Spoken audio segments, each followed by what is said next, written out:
வணக்கம். இன்றைக்கி நம்ம பார்க்க போகிறது என்னன்னு சொல்லி பார்த்திங்கன்னா, கேஸ்ட்ரிக் ப்ராப்ளம்காக ஒரு சின்ன டிப்ஸு. எப்படின்னா, இப்போது கேஸ்ட்ரிக் ப்ராப்ளம்ன்றது இல்லாத மனுஷங்களே கிடையாது. ஏன் இவ்வளோ மோசமாக இந்த நாட்களில் கேஸ்ட்ரிக் ப்ராப்ளம் வருதுன்னா, இதுக்கு காரணம் நம்முடைய எனர்ஜி லெவல் அண்டு சாப்பிடக்கூடிய முறைகள். நம்ம என்ன சாப்பிட்டாலும் அதை டைஜஸ்ட் பண்ணிக்கக்கூடிய அளவுக்கு நம்முடைய வயிறும் வயிற்றில் சுரக்கக்கூடிய என்சைம்ஸும் அந்த அளவுக்கு இருக்கணும். அப்போ தான் நம்மளுக்கு அந்த கேஸ்ட்ரிக் ப்ராப்ளம் உருவாகாது. எனர்ஜி லெவல் அப்படின்னா, நம்ம உடம்பு பஞ்சபூதங்களால் ஆயிருக்குன்னு பார்த்தோம் இல்லையா? நெருப்பு, மண், காற்று, நீர், ஆகாய தத்துவம் உள்ளது தான் பஞ்சபூதங்களால் ஆனது.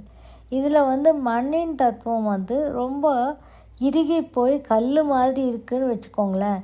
அதுமாரி நீங்கள் என்ன பொருளை போட்டாலும் அது அப்சர்வ் பண்ணிக்காது. அந்த பொருளை, தட் இஸ் ஃபுட்டை அப்சர்வ் பண்ணிக்காமல் அது கெட்டு போய் அழுகி போய் அப்படியே கேஸ் ஃபார்ம் ஆகிடும். அதில் இது வெளியில் எப்படி ஃபார்ம் ஆகுமோ, நம்ம ஒரு மண்ணில் இல்லாமல் ஒரு ஃப்ளோரில் எதையாவது நம்ம போட்டோன்னா அது எப்படி இந்த மாதிரி ஃபார்ம் ஆகுமோ, உள்ளே இழுத்துக்காததுனால, உள்ளே அப்சர்வ் பண்ணிக்காததுனால கெட்டு போயிட்டு நம்மளுக்கு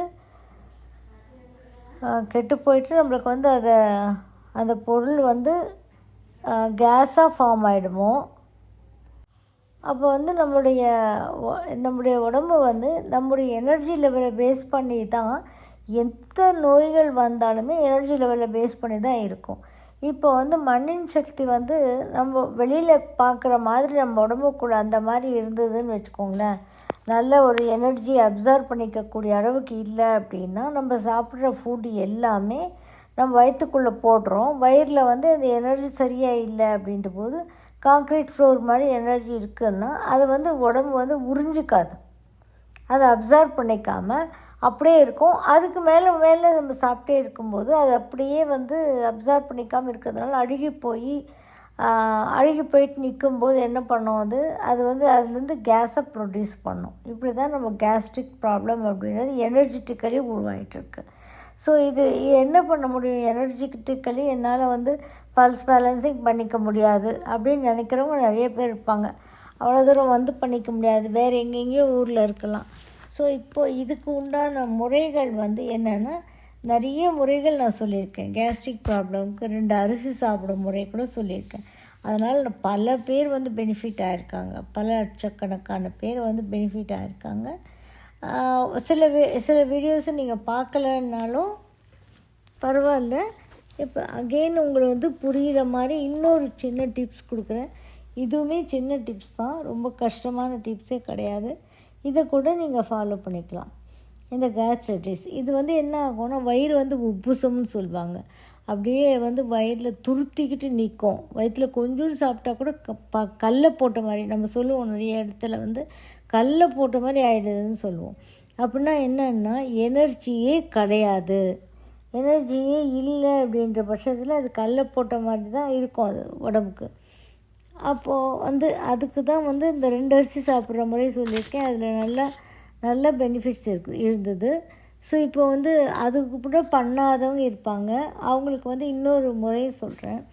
இந்த உப்புசமான இதுக்கு கேஸ்ட்ரைட்டிஸ்க்கு வயிறு உப்புசமாக இருக்குது, சாப்பிட்டது சுத்தமாக டைஜஸ்ட் ஆக மாட்டேங்குது, கல் போட்ட மாதிரி இருக்குது, இதுக்கெல்லாம் இன்னொரு சின்ன முறை என்ன பண்ணலாம் அப்படின்னா, சாதம் மத்தியானமோ நைட்டோ சாதம் பண்ணுவாங்க இல்லையா? சாதம் எந்த அரிசியாக இருந்தாலும் பரவாயில்ல, சாதம் பண்ணிட்டோடனே அதுக்கு நீங்கள் மிச்சம் மீறிந்தால் தான் பண்ணணுன்னு இல்லை, கொஞ்சம் மீறுற மாதிரி அதிகமாக வச்சுக்கோங்க சாதத்தை.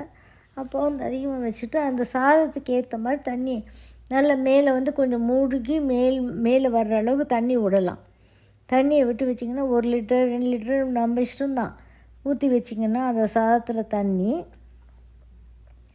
அந்த தண்ணியில் என்ன போடணும் அப்படின்னா, ஒரு ஸ்பூன் ஜீரகம், அரை ஸ்பூன் ஓமம் போடுங்க, ஒரு 1/4 ஸ்பூன் சோம்பு போடுங்க, ஒரு 1/4 ஸ்பூன் வெந்தயம் போடுங்க. எல்லாத்தையும் போட்டுட்டு கையாலே மெயின் கையால் நல்லா கையை வாஷ் பண்ணிக்கிட்டு கையால் நல்லா கலக்கிட்டு அதை விட்டுருங்க அப்படியே. மறுநாள் காலையில் எழுந்தவுடனே இது மத்தியானமே பண்ணி வச்சிட்டிங்கன்னா ரொம்ப நல்லது. இன்னும் கொஞ்சம் மத்தியானமே தண்ணி ஊற்றி வச்சுட்டா ரொம்ப நல்லது. அப்போ வந்து மறுநாள் காலையில் என்ன பண்ணுவீங்க அப்படின்னா, நல்லா கையில் பிசுக்கிட்டு அது தண்ணியை மட்டும் வடிகட்டிக்கோங்க. தண்ணி மட்டும் வடிகட்டிட்டால் போதும். அதில் ஒரு சிட்டிகை பெருங்காயம் போட்டுட்டு நல்லா கலந்துட்டு ஒரு கிளாஸ் பாட்டிலில் போட்டு ஃப்ரிட்ஜில் வச்சுருங்க. 1 லிட்டர் தண்ணி இருக்குதுன்னு வச்சுக்கோங்களேன், அதை அப்படியே கிளாஸ் பாட்டில் ஒரு சிட்டிகை பெருங்காயம் போட்டு அப்படியே கிளாஸ் பாட்டில் வச்சுருங்க. இந்த தண்ணியை வந்து நம்ம 2 நாளைக்கு யூஸ் பண்ணலாம்.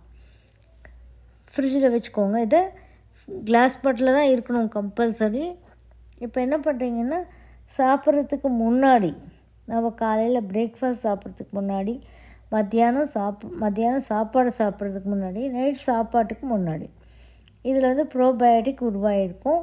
அதே மாதிரி வயிற்றுக்குள்ளே போயிட்டு இந்த உப்பு சத்தை வந்து இந்த எனர்ஜியை வந்து ஒரு மாதிரி பேலன்ஸ் பண்ணும்.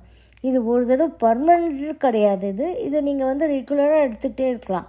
எடுத்துகிட்டு இருக்க கொஞ்சம் நாளில் வந்து உங்களுக்கு செட் ஆகிடும். இந்த பாடிக்கு வந்து இந்த கேஸ்ட்ரைட்டிஸ் உருவாகாமல் தடுக்க பார்க்கும். இது ப்ரோபயோட்டிக்கெல்லாம் இதில் இருக்கிறதுனால இது நல்லா ப்ளோட்டிங்கை வந்து குறைச்சிடும் நம்மளுக்கு. ஒரு வேளைக்கு ஒரு 100 ml கிளாஸில் ஊற்றி சாப்பாட்டுக்கு முன்னாடி இதை குடிச்சிருங்க. காலையில், மத்தியானம், சாயங்காலம் குடிச்சிங்கன்னா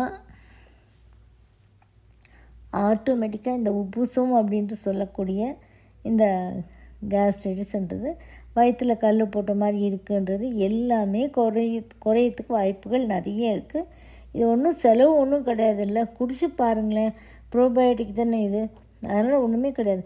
மத்தியானம் சாப்பிட்டு முடிஞ்ச உடனே மத்தியானமே சாப்பாட்டில் தண்ணி ஊற்றி ஜீரா, ஓமம், சோம்பு, வெந்தயம் போட்டு வச்சுடுங்க. கலந்து நல்லா கையால் பிசுக்கி கலந்து வச்சுட்டுங்க.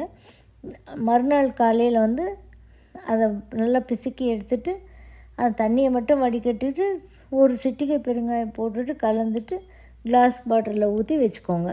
அதை மறந்துட வேண்டாம். ஒரு வேளைக்கு ஒரு 100 ml குடித்தா போதும். இந்த மாதிரி பண்ணி வச்சுட்டு ஒரு 2 நாளைக்கு மட்டும்தான் யூஸ் பண்ணணும். ரொம்ப நாளைக்கு யூஸ் பண்ணாதீங்க. 2 நாளைக்கு ஒரு தடவை சாதத்தில் தானே பண்ண போகிறோம். அது ஒன்றும் கஷ்டமான வேலை இல்லை இல்லையா? அதனால் இதை பண்ணிக்கோங்க. இது பண்ணிங்கன்னா இந்த ப்ராப்ளம்ன்றது இருக்கிறவங்களுக்கு நிறைய பேருக்கு வந்து நிறைய ரிசல்ட் கொடுக்கும். இந்த உப்புசன்ற இது வந்து கண்டிப்பாக கொஞ்சம் கொஞ்சமாக குறைஞ்சிக்கிட்டே வந்துடும். கேஸ்ட்ரைட்டிஸ் ப்ராப்ளம் எல்லாமே ப்ரோபயோட்டிக்குள்ளே போகிறதுனால நம்மளுக்கு, நம்ம உடம்புக்கு, நம்ம வயிற்றுக்கு நல்லதை மட்டுமே கொடுக்கும் இது. அதனால் இந்த பழைய சாத விஷயத்தை வந்து பண்ணிக்கோங்க. இது நல்ல மருந்தாக பயன்படும். உப்புசம் இருக்கிறவங்களுக்கு ஹெல்ப்ஃபுல்லாக இருக்கும் ரொம்ப. இது ட்ரை பண்ணி பார்த்துட்டு இதனோட ரிசல்ட்ஸ் வந்து எப்படி இருக்குதுன்னு சொல்லி எங்களுக்கு சொல்லுங்கள், கமெண்ட்ஸில் சொல்லுங்கள். தேங்க்யூ ஃபார் வாட்சிங்.